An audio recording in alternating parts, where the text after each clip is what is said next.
If we can know anything for certain about the distant past, we know that a man named Jesus lived in the first century, that he claimed to be the Messiah, the Christ, the promised one from God, that he was arrested and eventually crucified by Pontius Pilate, and that it was widely reported that he rose bodily from the dead. These core claims are the best attested facts we have from antiquity. So what do I mean by that? Well, have you ever wondered how we know anything about the distant past? How do historians reconstruct the past with integrity? Well, we need sources. We need documents, letters, records, journals, this sort of thing. We need documentary support. And when it comes to documentary support, the core claims that I have just mentioned are the best supported claims we have from the distant past. As a matter of fact, the documentary evidence supporting the literal historicity of Jesus in his life, ministry, death, and resurrection, that evidence is absolutely staggering and overwhelming, such that it would be intellectually irresponsible to suggest that Jesus is nothing but a myth and that the events surrounding his life never happened. Historically, clearly they did. We have abundant evidence just of the New Testament itself. And so, first of all, we have 6,000 or so Greek manuscripts of the New Testament. Now, obviously, not all of these speak directly to those core claims, and a lot of them are fragmentary, very tiny, just a few verses, for instance, from the Gospel of John and whatnot. So they don't all speak directly to these core claims, but they are all supportive of the historical authenticity of Jesus. And many of them do speak specifically of his ministry, of his claims to be the Messiah, of his arrest and crucifixion, and of his subsequent resurrection. And so we have a superabundance of evidence related to the New Testament, and particularly to the claims I have just mentioned. But critics have to somehow minimize the value of these sources. It's rare to have a critic, after examining such sources, say, "Oh, wow, I didn't know we had all this evidence. Surely it must be true." They don't usually respond that way. So critics need to devalue, in some way, all of these sources. So how might they do that? Well, one way that they do that is by calling all of these 6,000 or so documents sympathetic witnesses. So all of this information comes from what they would refer to as sympathetic witnesses. They say that in order to try and delegitimize the powerful support these witnesses offer. They say, well, these people were vested. They had a vested interest. You know, they cared about Jesus. They cared about the spread of Christianity. They themselves were committed followers of Christ. And so their testimony needs to be looked at cynically. They try to diminish their influence and impact. But really, such criticism is a bit dishonest and pretty weak, because there's nothing inherently wrong with sympathetic witnesses, especially if they are all in unison on what they are saying. Professional historians use sympathetic witnesses all the time to reconstruct the past and to build arguments and to make their case and etc. Think about it. We used diaries, journals, letters, personal interviews. All of these things, it could be argued, are based in some form or another of a sympathetic outlook. And yet, they are considered very legitimate sources of significant information about distant past events and even recent past events. So the fact that we have these 6,000 or so manuscripts, all of them really directly or indirectly authenticating the person of Jesus and his ministry and death and resurrection, is absolutely staggering historical evidence. And by the way, these manuscripts are found in, elite universities, University of Chicago, Michigan, Ivy League schools, Harvard, Yale, the British Museum, and whatnot. These are not fabricated. They're not make-believe. These are real documents. This is historical evidence.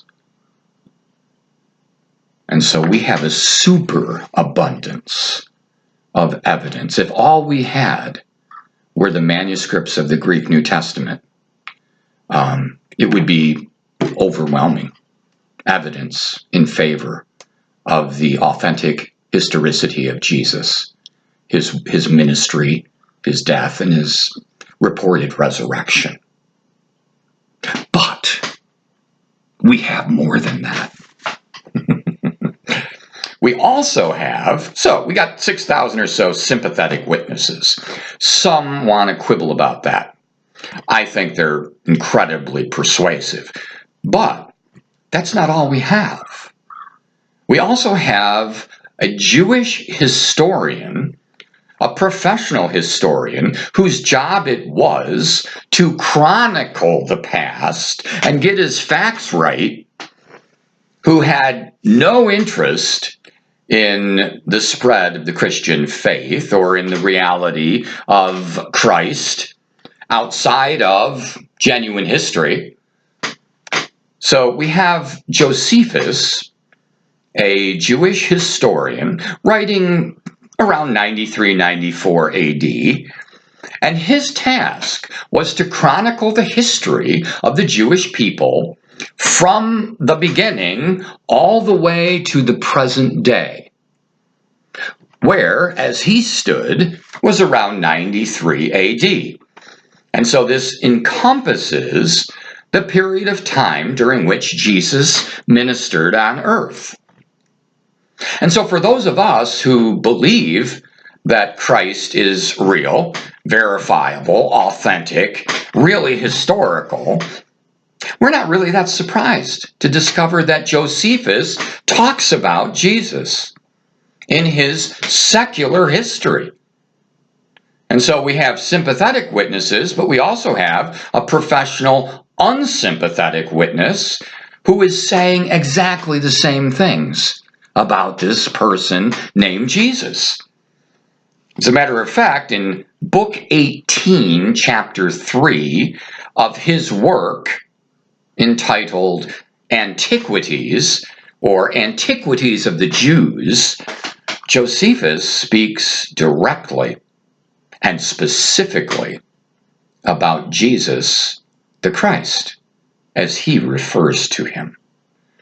In his Testimonium Flavianum, Josephus echoes the same core principles that I mentioned early on. He talks about Jesus, Christus. He talks about the fact that he was a miracle worker and had an amazing ministry.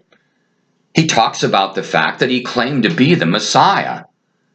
He also says that he was arrested and eventually crucified by Pontius Pilate. And he includes that he rose from the dead and appeared to his followers. Now, this is a disinterested historian whose goal and desire is to get the facts right. He's not sympathetic. He's unsympathetic.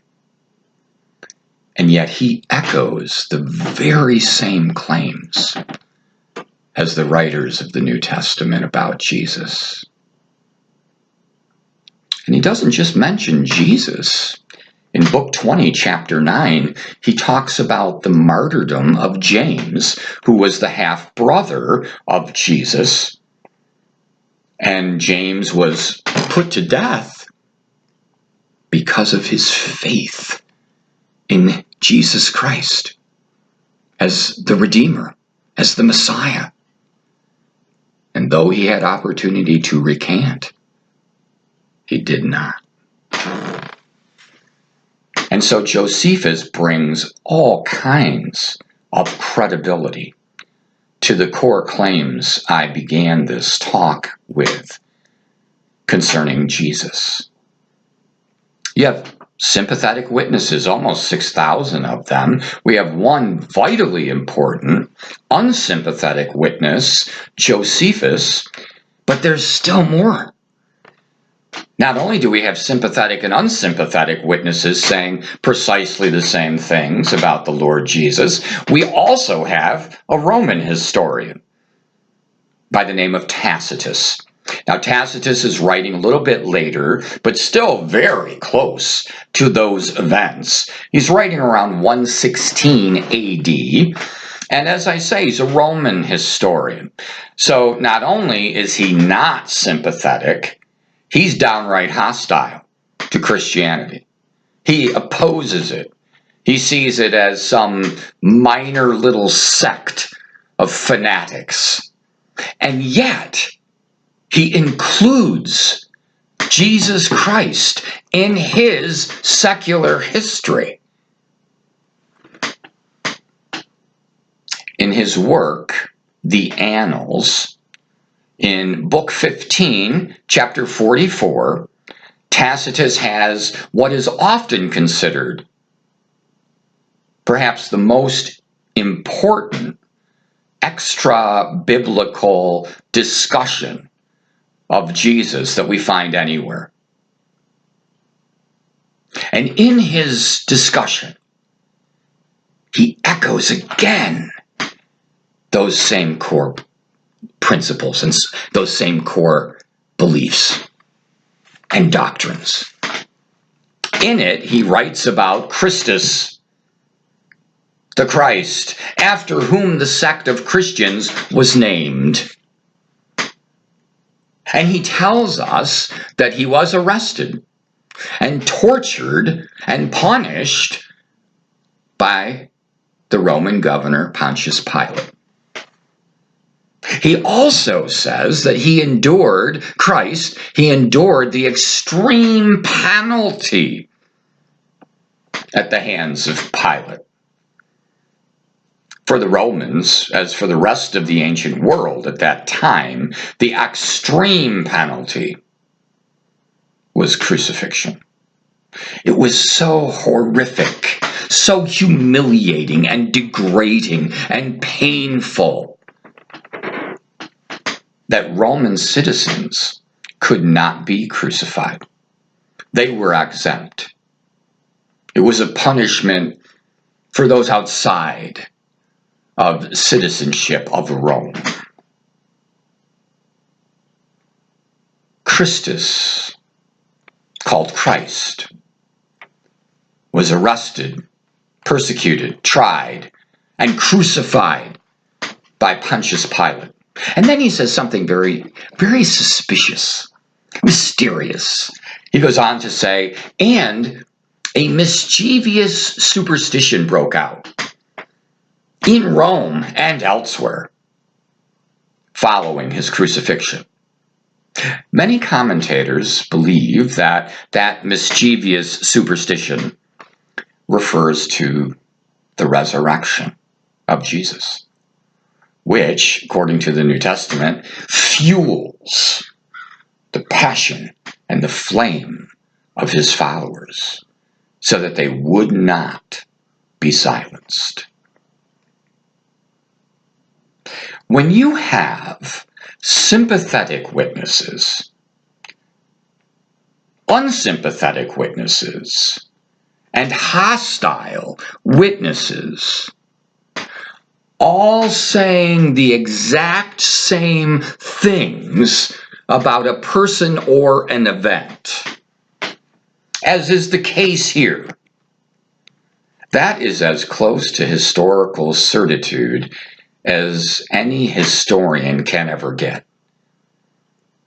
And it makes, when these collaborative narratives are blended together, it makes the claims the best attested facts we have from antiquity. There are far more sources and better sources that contend that Jesus Christ lived, ministered, claimed to be Messiah, was arrested and crucified by Pilate, and reportedly rose from the dead than any other event we have of the distant past. Wow. That is impressive evidence for his historicity. But is it possible to prove that Jesus actually did rise from the dead, as his followers claimed? I think so. And it is to that question we will turn when we meet together next week. Till then, have a good day.